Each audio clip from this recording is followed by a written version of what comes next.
A very, very good evening. A warm welcome to Dan Really Likes Wine, presented by Pick and Pay. And welcome to a slightly bittersweet episode, because this evening we celebrate one of my favorite events in the wine industry. And unfortunately, the chairman of said event, who's an evil Zimbabwean, worked out when I wouldn't be available, so I couldn't come to his event this year, which is greatly disappointing because it's one I've been to many times before. It is the Cape Wine Auction. And although it is relatively young, it has already raised a staggering amount of money, and it returns this weekend at Quoin Rock to continue to raise large amounts of money for charities, which after the last couple of years have never been more in need of support. And so this evening, we speak to three of the trustees, three of the people behind this force for good. The first of them being that nefarious Zimbabwean, Raymond Ndlovu, who I think I'm related to distantly as my fellow Zimbabwean.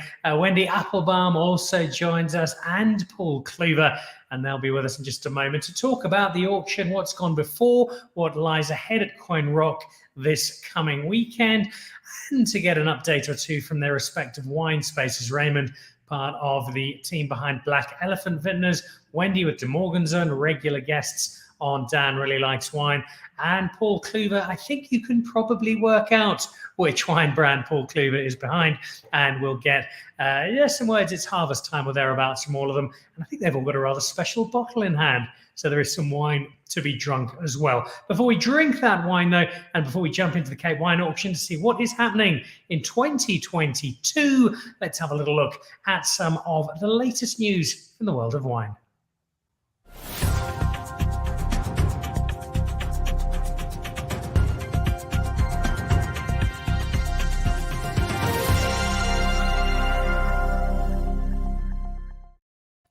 Oh, this is quite a big one. This is Pierre Val. He is a Cape winemaker, and that's it's a rather moody black and white photo, that, isn't it?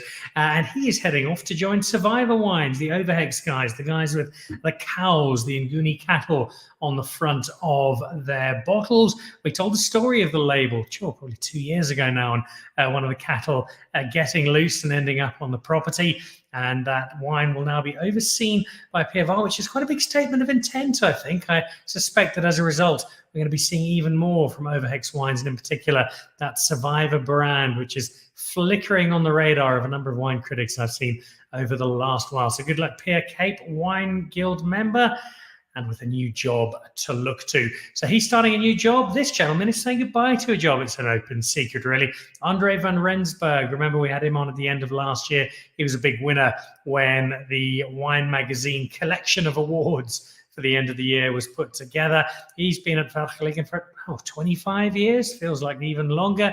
And this is his final harvest. They haven't confirmed who his replacement will be at the moment. But for now, it is Andre doing one last harvest. I doubt that's the last we'll see of him, though. Wine runs richly through the veins, and particularly with Mark Ratcliffe, not Mike, but Mark Ratcliffe over in New York, the Zimbabwean businessman, part of a group that's bought into Vergeleken. I think there's some exciting times, and I suspect they'll still be tapping in to the wealth of knowledge that Andre has. So goodbye to Mr. Van Rensburg. And then this is new from the guys at Jordan. This is the Timepiece collection. I love the look of it. It's got a really cool feel. And it refers to Jordan wines from rather old vines. I think they're 35, 38 years old, respectively. The Old Vine Project has certified them a 35-year-old Sauvignon Blanc. That's vines, not age. And vines of 38 years for the Shannon, as that kicks off a new feature series from the team at Jordan. It always seems to be something exciting, so look out for that to add to the collection in your cellar. So that's some wine news from this week, a week that culminates in the South African wine world with the Cape Wine Auction. It is at Quoin Rock this weekend. We've missed it for the last little while, which has been terribly sad because it's a wonderful event in itself. It's a great social gathering of wine lovers with philanthropy running richly through the day.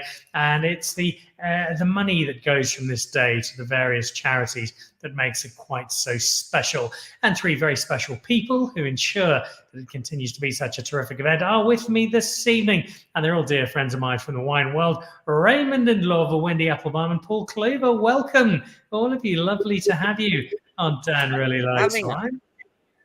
Thank you, Dan. Well, let's kick off with that evil Zimbabwean who runs his wine empire amongst many others. Raymond, as chairman, I suspect that the overarching sentiment at the moment is just relief after such a difficult last couple of years. We've finally got the auction back up and running, and you guys are able to do once more what you do so well. Yes, thank you very much, Dan. We are thrilled to be back and in the saddle, as it were. It's been quite a harrowing time in these intervening 2 years, not knowing whether or not we would be able to get out there and do the thing that we love the most, which is really to connect the wine society with all our fantastic partners in education, and continue this whole yearly tradition of gathering everybody to raise as much money as we possibly can for this great cause. Give us a sense of the fundraising, Raymond, because you've raised a staggering amount of money over a very short space of time, and it's money that in its entirety goes out to this selection of charities. Give people who perhaps don't understand the mechanics of this auction, where that money goes to, how the Cape Wine Auction is making such a difference, particularly for young people in the winelands.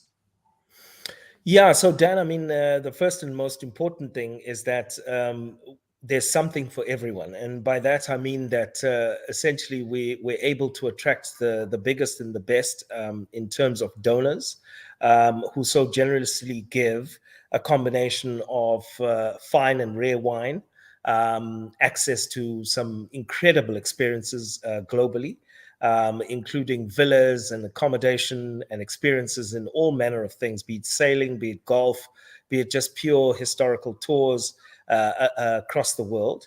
And of course, what that does is it creates a huge amount of excitement amongst those well-heeled amongst society who want to play a meaningful role, but at the same time, do so knowing that they're actually going to get something back, and everybody walks away with something. And essentially, the role of the Cape Wine Auction Trust and my colleagues on the trust board is to ensure, in the first instance, that whatever we do is so well run, and that the governance aspects of managing the money is well looked after.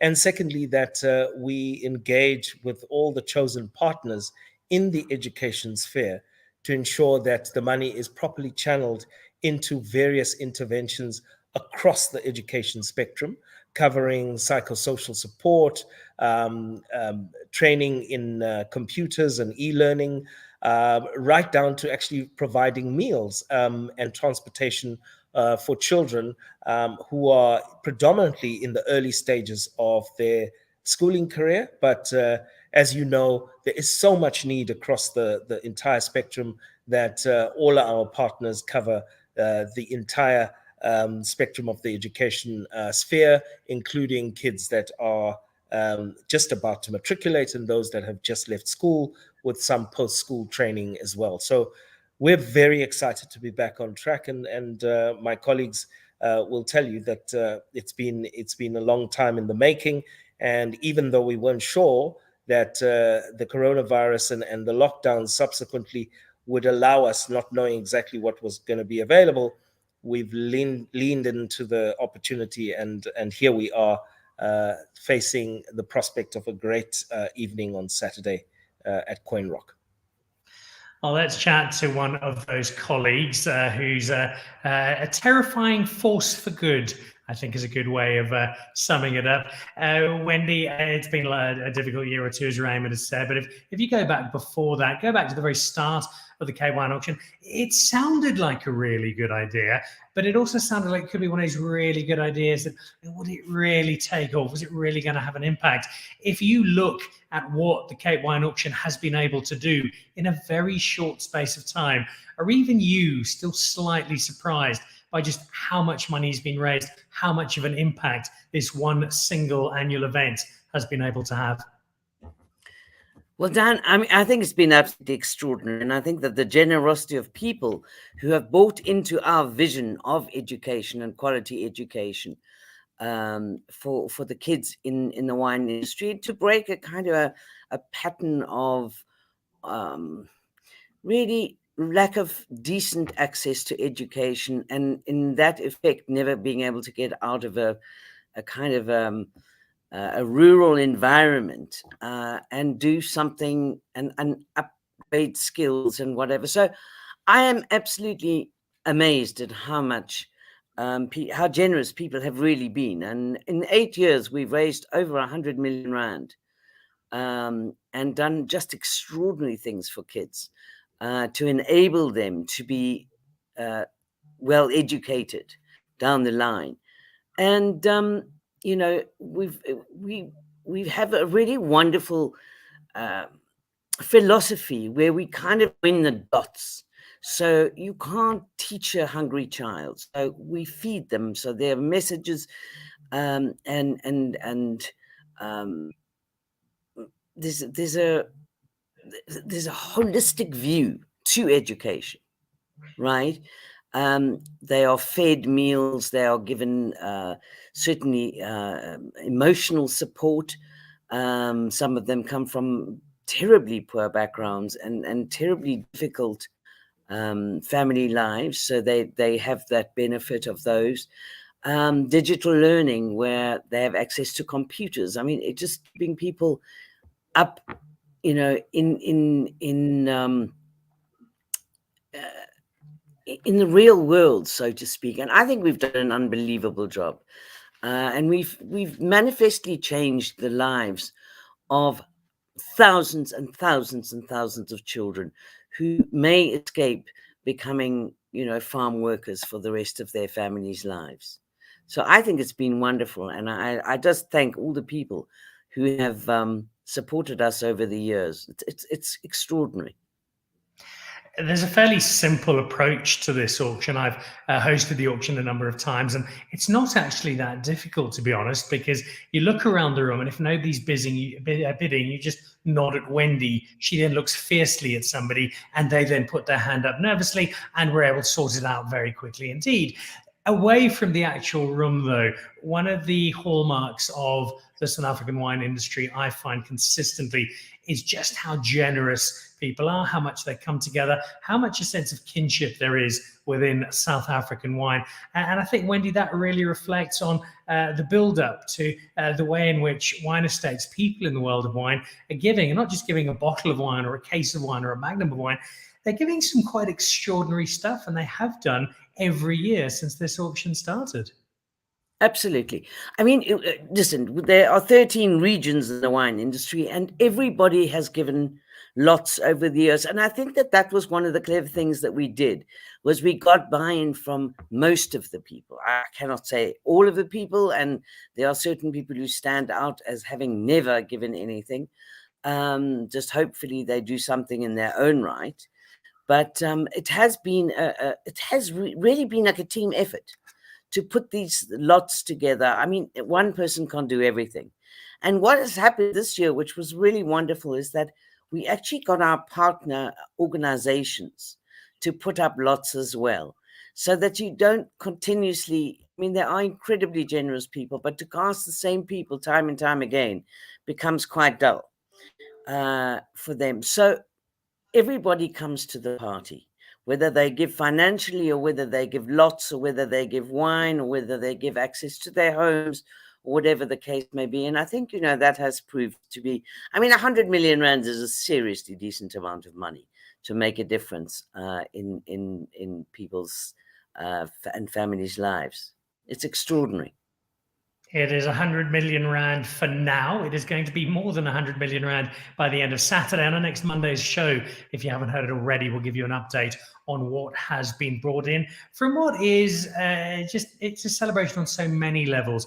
And it's a celebration that has in the past seen a certain young, eye-catchingly good-looking, athletic, blonde wine proprietor dancing on tables with his shirt off. Now, I won't mention his name in particular, so I'll just call him Paul C. And unrelated, let's head over to Mr. Cluver. What's been your highlight, Paul, other than dancing on a few tables over the years of being part of the team that puts this together and then experiencing the actual day? Only you, Dan.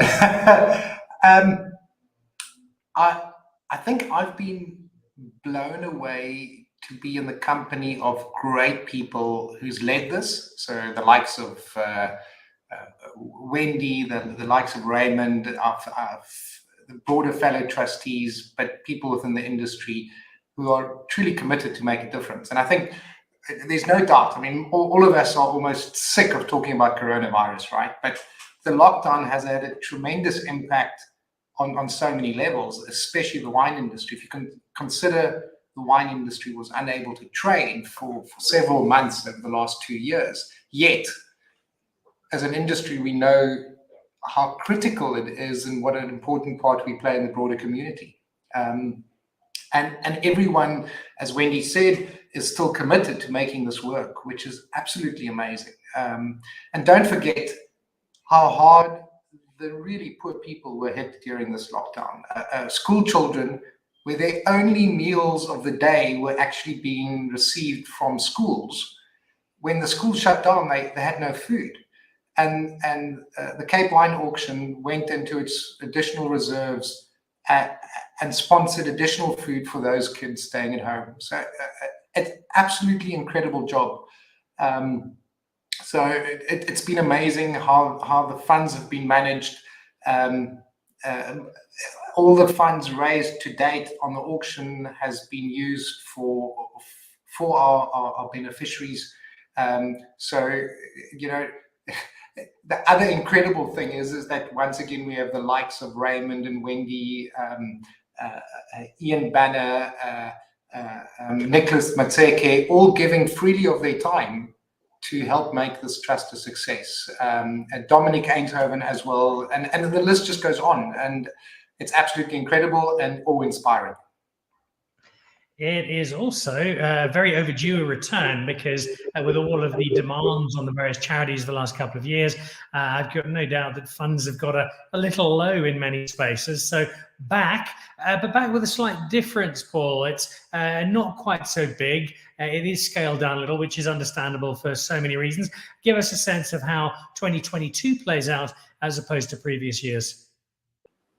Well, I think you're absolutely right. So we've got it's a little bit smaller, and we've been cognizant of we are still in a pandemic. Hopefully, it will soon be over. Hopefully, so we have about half the amount of people present. So anyone who's listening and feel that they still want to participate, there's gift of the giving lots, and they can still buy that, even though they're not actually present on the actual day, who will most definitely continue making a difference. So that's the first thing. The other thing is Quoin Rock has been absolutely amazing, where we will be hosting this auction. They have been incredibly generous to help make this a success. Our sponsors in the form of MasterCard, you can imagine during this time of Corona, once again, sponsors have all been pulling back. And the fact that MasterCard has stepped forward has been absolutely incredible. So for them, we have to say thank you very, very much. Without them, we would not have been able to put this forward. But you have, and it is back up and running, and excitement is mounting for what, Raymond, I believe is on the ground a completely sold out event for this weekend. That's correct, Dan. Obviously, it is a scaled down auction. And so the event, we needed to take into account the COVID protocols. But even in that, the enthusiasm and the excitement is palpable. And we're really looking forward to an evening filled with energy and lots of fun, but also at the end of it, hopefully, full wallets for the auction and relatively less so for the bidders. All right, so it is off to Quoin Rock for this weekend with a slightly smaller group, but some very, very cool lots to have a look at. Before we jump into those, I'll ask you the same question I've asked Paul, and I'll put it to Wendy in a moment as well. Over your years, Raymond, and I know you've had a great deal of fun doing this, got an immense sense of delight and reward from everything you've put in. What's been your favorite moment of it all? I would say the standout favorite moments have always been the annual beneficiary or the partner conference that we have with all our partners. There are about 28 of them, organizations that are NGOs, very dedicated, committed, and expert organizations that have given of their time and effort to actually build an ecosystem. And just sitting in that room, hearing from and learning about their experience in delivering a quality education, and then seeing them being so generous and sharing so openly with one another the experiences has actually given me even more hope that there's a future for our kids in the country, because there's so many incredible people doing phenomenal work out there. And the energy that they bring to their work actually gives us even more, enthusiasm and courage to move on and do it for the benefit of the kids. I've really enjoyed the experience with the partners. I think it's a wonderful sentiment, and it's clearly very genuine as well, Raymond. Wendy, what about you over the years? I know you've had a great deal of fun at the auction, bidding yourself, making other people bid, which we're always very grateful for. But what's been your favourite moment from all of your Cape Wine auction experiences? I really do think that, I've had some wonderful experiences of some of the things that I have purchased over the years, but I have to say, in just communicating with some of the kids and seeing what a difference that one makes. The auction is the fun day, but I can tell you that the pleasure that I get for the 364 other days of the year, over the work that we have done with these incredible partners, I think is something that just gives me that kind of daily boost about really doing stuff that makes such a huge difference in people's lives.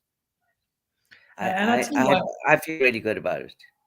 as you should, but I genuinely feel South Africa is such a bipolar country. We don't tend to have much of a middle ground. We're either absolutely euphoric because we've just won a World Cup, or something cool has happened, or the power's off and the water's off and it's the worst place and we want to go and live in New Zealand. I think when you have an event like this, it takes us back up. It's one of those euphoric moments. It reminds us of everything that's good about South Africa. And we're going to have a really good news story to share with you on Monday as the results from the Cape Wine auction will be at hand.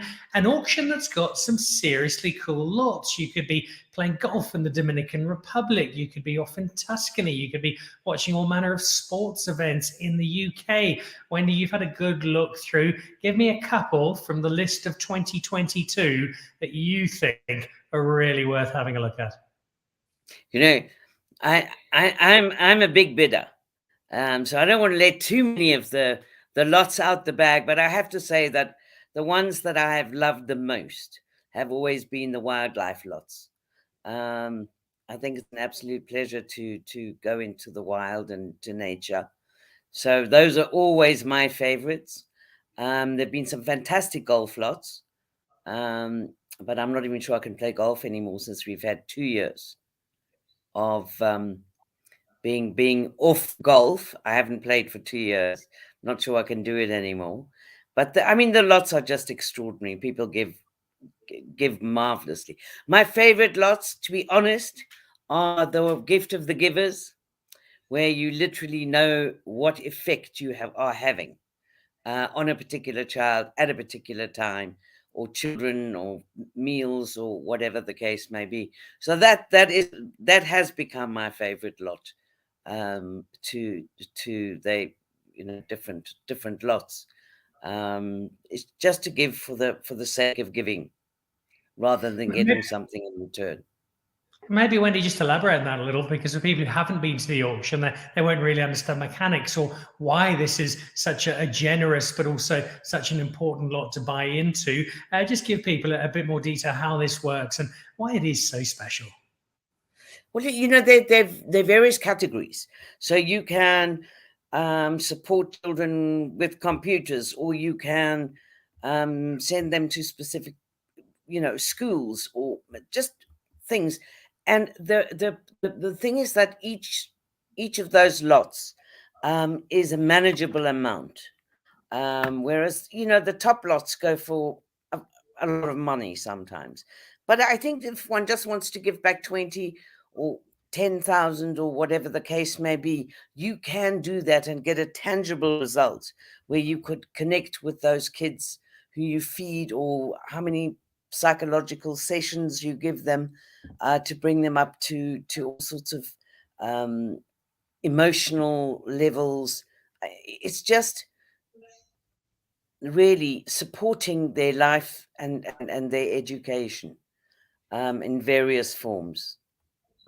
I remember hearing somebody at the auction a few years back saying, this is a lot where you pay and you don't get anything back, and somebody correcting them immediately and saying, no, you probably get more back here than you do for just about anything else, because it is such a sense of reward, and it's one that is always back really well. So expect Wendy to lead the charge there. And Melissa Sutherland, who's watching over on Facebook at the moment, says, great to do a wine safari. Well, there'll certainly be a safari with wine. In fact, the two of them, there's one that the Click Foundation has put together that involves Element House and Sylvan Safari. And then there is the chance to join more safaris up in the Krug, I think it's the Sabi Sands area, and not only get up there with Airlink, but just about drown yourself in Seven Flags, Chardonnay and Pinot Noir. This, Mr. Cluver, would be your rather generous donation to this year's auction. Yes. Firstly, I must thank More Collection and SA Airlink, who generously participated in this lot. And you will most definitely be able to consume copious amounts of wine while on safari for 2 days. But your added bonus is that every participant, so 4 people, will be getting 2 cases of Seven Flags to enjoy at their leisure, or put in their cellar and to enjoy over time.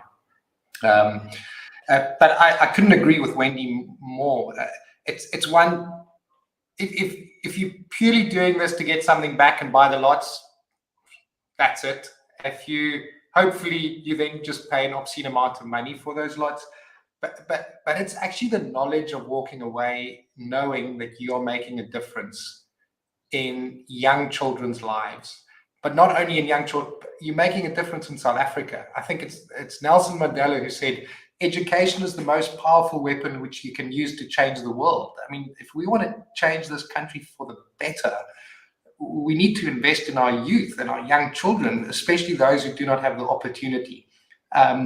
So yeah, we can be incredibly grateful for those people who come and bid and spend money.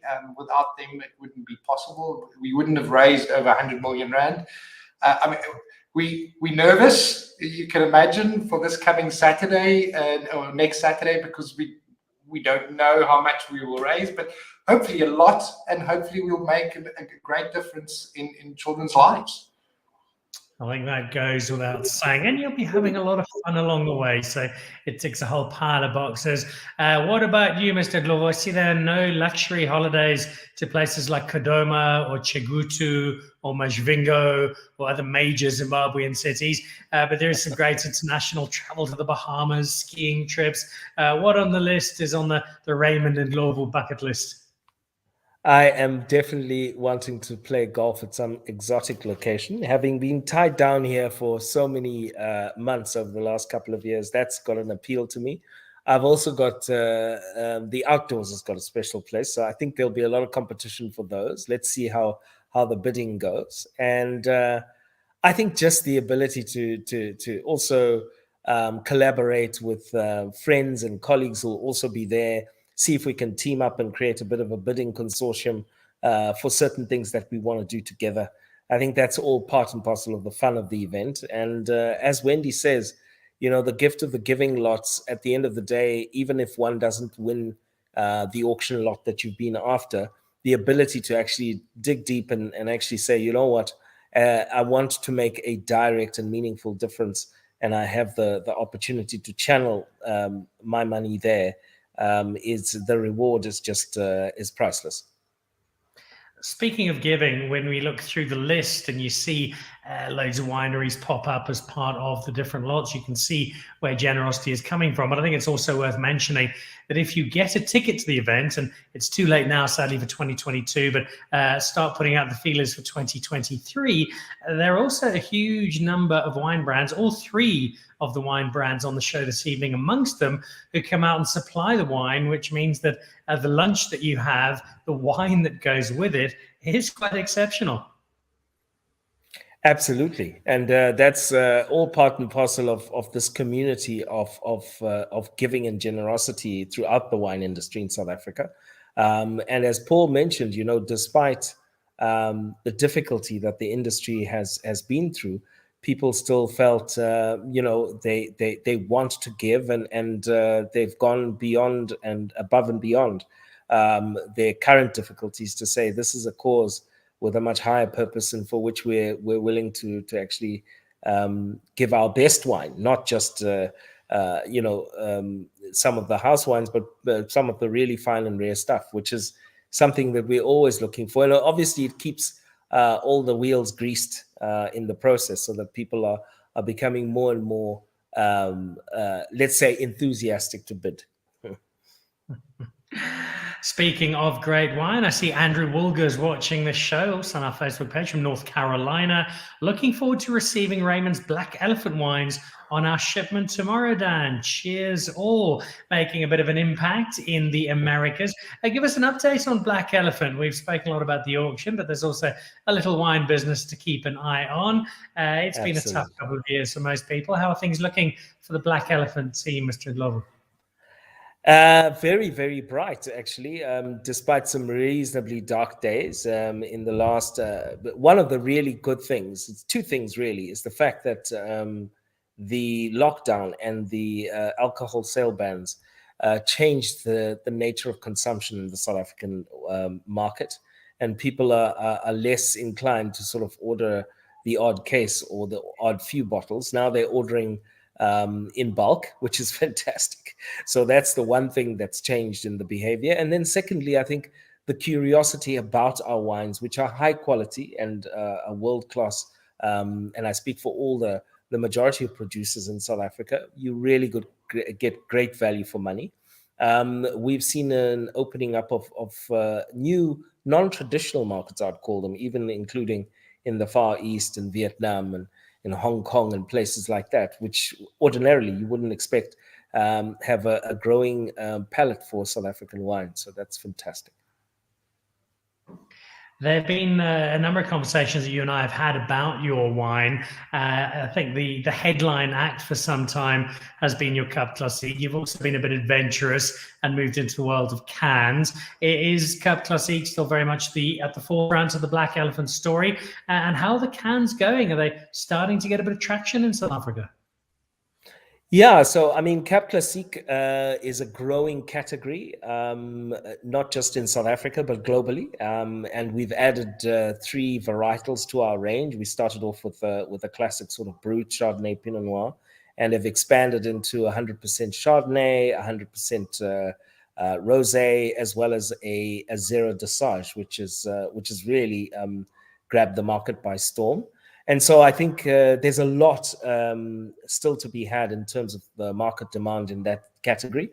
We're looking very, very sort of interestingly at the African market, which has got a big taste for bubbles. And then the cans have, after an initial sort of market skepticism, have taken off. We've sold out of the rosé in cans.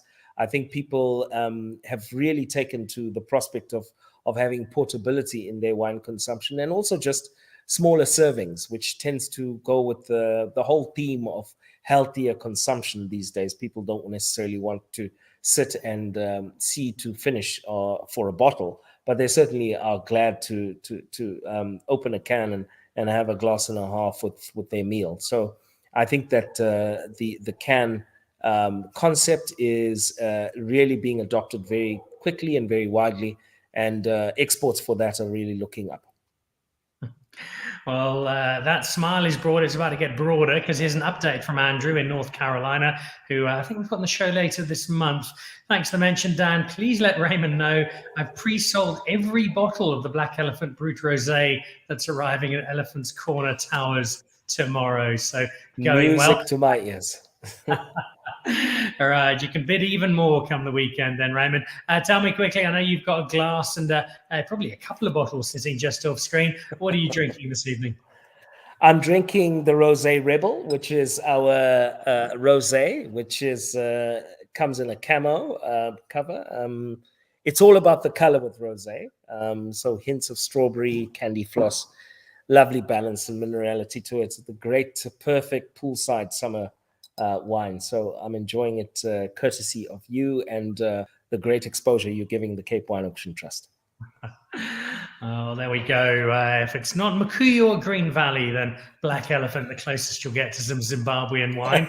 Rosé in the glass for Raymond. What about you, Wendy? What's sitting in your glass this evening? You know, I'm often asked, my children always ask, do you have a favorite child? I say, definitely, but it differs every day.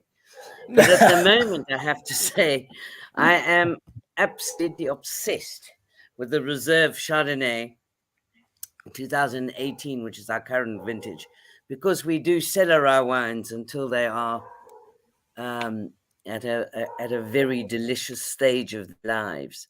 And it's just drinking so beautifully at the moment. It really, really is. It's got this beautiful honey color, and it's just delicious. Yellow, sort of peach, ripe pear, and dare I say, it wouldn't be a DeMorgenzon wine if it didn't taste of a little bit of apple. But absolutely delicious. Honey, awarded, and wonderful. But I must be honest, I couldn't decide whether to have that or my Chenin Blanc. And you were talking about my neighbor's vines being 38 years old. So we planted our Chenin Blanc in 1972. So we're having a 50th birthday this year. I only wish it was mine. So those are my old girls. And because I get so little of my Divas Chenin Blanc, I thought I couldn't be so greedy as to have an entire bottle myself. So I decided to have the Chardonnay for today, which is quite delicious.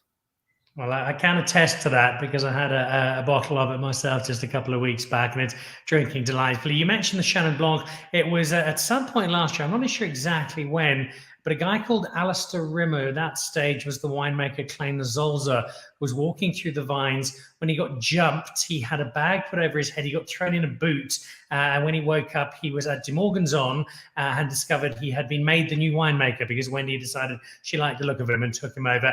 He's moved across now and actually spent time doing a vintage tasting with that Chenin towards the end of last year over at Michael Fridjohn's place at Reciprocal. The wine extraordinary, but also you've got a newish winemaker who seems to both have found his feet, thoroughly enjoying his new challenge, Wendy.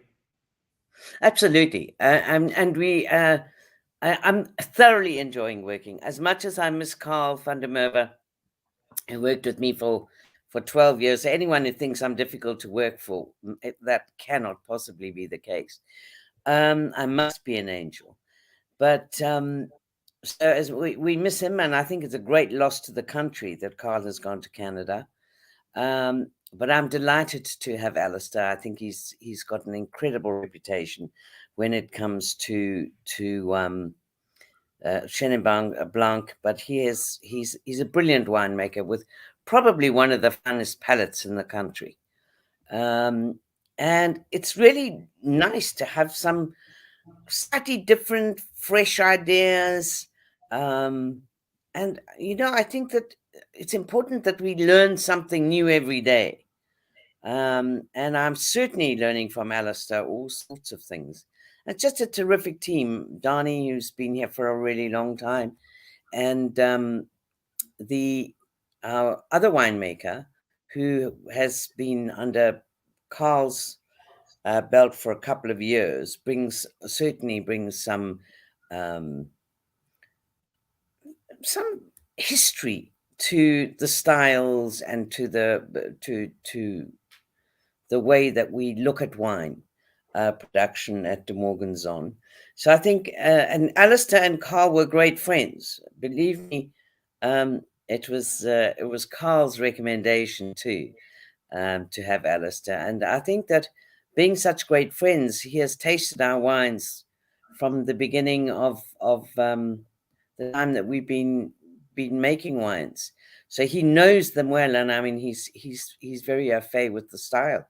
And I think consistency and style is very, very important. We're great believers in terroir. And so one of the things that we've done with that Divas block, the 50-year-old block, we found some extraordinary vines in there. And so we cloned at our own cost. We cloned those Chenin Blanc vines, which we will give to the industry. Because I think South Africa is very, very famous for their Chenin Blancs. There's no competition in the world, although they do try in certain parts of the world. But it really is South Africa's greatest white grape. There's no doubt in my mind. And so it's about your soils. It's about your aspect to the sun, etc. Your soils. It's just about the combination that I'm sure that those are unique terroir wines. So the 50-year-old girls are going to. I'm going to bronze one. I'm going to sacrifice one, and I'm going to bronze it as a memory of some of the finest wines we've ever made. Well, it's going to be quite a 50-year party. As I said, to drink that Chenin. Alistair was telling me about the cloning and the giving those back to the industry was a wonderful gesture. I know you did phone Carl to check up on whether or not Alistair should be the right person. I can tell you that Alistair phoned Carl as well, just to make sure he was making the right move, and it seems to be one that's paid out particularly well. And look out for news of the Syrah. I know that the word from Alistair is that there's a very special red on the horizon. So that's news from DeMorgenzon. Let's head out to Elgin, where Paul Cluver is not just a maker of wine and cider and mountain bike tracks. I believe you're also running the Elgin Fire Department at the moment, Mr. Cluver.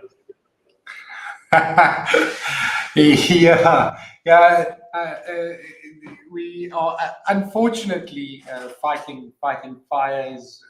Luckily, not on our property, on the neighbour's property. But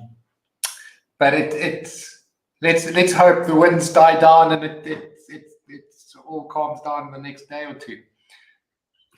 And allows you to focus on what you guys do so well, and that is the making of a number of wines. I think a couple of them tend to fall under the shadow of your Chardonnay and your Pinot Noir from time to time, but that's because those are two quite marvelous headline acts. How is the 2022 vintage looking? And is there anything new, different, cool, surprising we can expect from you guys this year? So, I mean, the 22 vintage is looking amazing. It's incredible because the first part of the season was very cool, very mild. And then obviously, for those of you who've been in the Cape, about 2 weeks ago, we had incredible heat. The amazing thing being in Elgin, though, is that we are fairly far away still from harvest. So the impact on the grapes have been very limited. So we're very, very excited about the quality of grapes that will be coming in. And our focus, Dan, remains very much, you mentioned Chardonnay and Pinot Noir. That remains our focus. I think what we do not want to do is be a jack of all trades and make hundreds of different types of wines. Over the years, we've brought down the amount of grape varietals we work with to just 4. At one stage, we had 10 grape varietals making all different types of wines. And often people say, so are you going to do a Nebbiolo if you're in Elgin, or are you going to do a Chenin Blanc or something else? And the answer is unequivocally no. Our focus remains on producing not only amazing South African, but truly world-class Chardonnays and Pinot Noirs. Now, if you're wondering what the other two varietals are, you will find a Sauvignon Blanc and you will find a splendid Riesling with that delightful whiff of petrol as you dive into a brilliant German grape for that collective. Probably your greater challenge, Paul, is not you're settled on your varieties, you know what you're doing there. It's getting the balance between the three tiers of your two main grapes and sorting out the village with the estate with the 7 flags. How much of a juggle is it both to work out what goes where, but also to understand what sort of volumes you want to produce in those 3 tiers to kind of, I suppose, keep the authenticity of where each one sits? Well, I think Wendy mentioned an amazing thing, which is site-specific or terroir-driven wines. And the reality is when vines are young, their provenance isn't that great. So those wines pretty much goes into the village range. And what we try and do is to promote wines that are more varietal specific and less place specific. Whereas the state Chardonnay shows a greater sense of place. And then the same again with the 7 flags. 7 flags are vineyards that are 30 years and older. We do a vineyard selection from those and a very, very limited volume. And that's about it. I think very much our environment dictates what we can make in the different 3 tiers. We are lucky enough that the demand is high enough for all 3 of them that it's more about what we can make about it rather than having to control the sale in the market. So it's absolutely incredible, and we find that we have great supporters on all 3 levels. And I will be amongst them because I am very partial to the array that is Paul Cluver. What I love about it is you've got that 7 flags for the wedding anniversary or something completely unbelievable but special like South Africa winning a Cricket World Cup. It's out there if you need it. The estate for good dinners and the village for just everyday drinking. Great combination. Paul, before we say goodbye to you, just a final word on the Cape Wine Auction as you look ahead to this weekend as a very proud member of the team putting it together, not just for the one day that is the auction, but as Wendy said, the other 364 that make up the impact that you guys have through this marvelous event. I would say I'm incredibly proud. I'm incredibly grateful for those people who give of their time and their effort, to my fellow trustees, to the wine donors, to the bidders, also to the people that work for the trust. A great shout out to Darielle Robertson, who's been putting together the auction, been doing an absolutely incredible job. And then Andy Norton, that manages all the donations and coordinates all the trusts. They do an absolutely incredible job, and thank you very much to them. Indeed, Darielle, one force of nature. Let's go back to another. Final word from you, Wendy, as you look ahead to the weekend and the latest, slightly delayed edition of such an important event. Well, I think we were really lucky over the COVID year last year that we had kept some reserves. But I think for me, there is a certain anxiety that we keep up the standards that we have set. And attend to as many children as we possibly can. So we were lucky to have those reserves, but we do need to fill the coffers to continue the work, and hopefully we leave no child behind. You've made a terrific effort to do exactly that over several years now. I know that continues on Saturday. Mr. Chairman, sir, a final word from you, and perhaps just a word to those people who are watching this now, haven't been able to get a ticket. They love what you're doing. They'd like to try and support somehow in some way. How can they do that? Great question. I was going to say one of the things that we'd like to start, experimenting with is really making affordable giving part and parcel of what we do, so that we're not only reliant on the takings from the event itself, but that we can continue to fundraise throughout the year. I think it's important. I think it's particularly opportune at this time because it's just before the end of the tax year. But I think as part and parcel of what we've been able to do over the years as this franchise has grown, is to start building a meaningful and broad community of giving.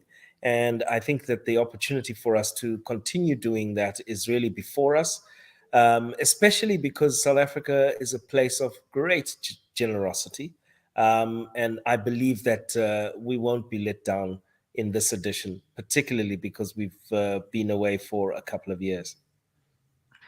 I'm really, really sorry I won't be there. Thinking, well, Dan, why are you not going to be there? You know all these people. You've got their phone numbers. Surely you can get there. Unfortunately, I'm going to be down at Fan Court this weekend. And in fact, Thursday's show will be from Fan Court as the Dimension Data Program plays out. It's a terrific event and I do love it. But I shall certainly have some FOMO on Saturday when I get the photos through of Wendy breakdancing on tables and Paul jumping into swimming pools, Raymond waving his shirt above his head as more money is made for this terrific cause. And it's something that always lifts my spirits. We live in challenging times, both in South Africa and around the world, where leadership can often seem thin on the ground. But when I see this event, when I see not just our trustees, 3 of whom we've been very lucky to have with us on the show today, but I see the winemakers, the donors, the charities themselves who've come on board to help to make this happen, and so help so many young people in the winelands. And a smile creeps onto the face. You think, you know what? Maybe things aren't quite so bad, and maybe there's a little more of a flicker of hope on the front pages of the newspapers sometimes give us cause to believe there is. So guys, thank you. I got given a proper dressing down by Paul Cluver before we came online, demanding that I ensure that I will be there in 2023. So, Paul, I look forward to being there and cheering you on. But I'll be there in spirit on Saturday. It's a wonderful event. You guys do a wonderful job, and you have such an impact. I know there's a lot of fun, but it's the difference you make and continue to make it so important. So, Mr. Chairman, Wendy, Paul, enjoy Saturday. Thanks for being with us on the show this evening. And we look forward to, on Monday's show next week, announcing that you guys have made a huge amount of money and with it a huge difference. So thank you. Cheers. Thank you Cheers. for having us. Thank you, Dan. Bye-bye, Dan. Thank you very much. Chairman of the Cape Wine Auction Trust, Raymond Ndlovu, also Black Elephant Vintners, Wendy Appelbaum of DeMorgenzon, also one of our trustees, and Paul Cluver of Paul Cluver Wines, one of the trustees as well, together joining us for a special edition of Dan Really Likes Wine. Tomorrow, our weekly show is up and online, comes to you from Séjour, the postmodern Portuguese spun restaurant at the Houghton Hotel, which, believe it or not, is in Houghton. And on the show this week, we check out the brand new vintages of the Gem with Kevin Arnold, and we talk to Jean Smith from Damascene, who's making magic with a wine that just gets more and more acclaim right around the world. So that is tomorrow. On Thursday, I'll be live from Fan Court with 1 or 2 special guests. And next Monday, a Valentine's Day special that includes the old and the new at Graham Beck, as both Peter Ferreira and his new man in the cellar, Pierre, join us, plus a brand new cuvee from Anthony Rupert, and we drink wine with chocolate in it. Is it awful? Is it surprisingly good? Well, we'll find out next week. But very importantly, next Monday, we'll let you know just how much money has been raised for one of the most important wine events on the philanthropic planet. Enjoy the rest of the evening. Big thank you to the guests. Thanks to everybody for joining in. And don't forget to watch the show, because this month there is the chance to win a trip down to Bartony. But you'll need to watch the recorded episode every Tuesday to find out more about that. Enjoy the rest of your evening. This is Dan Really Likes Wine, presented by Pick and Pay. Thanks for joining us. Goodbye. To join the Pick and Pay Wine Club, simply SMS your smart shopper number to 36775. It's absolutely free, and you'll get for yourself 3 times the smart shopper points on every bottle of wine bought. You'll also get a 20% discount on 10 different wines each month, a 25% discount on a case of wine, and a Magnum, some terrific competitions and invitations to awesome events.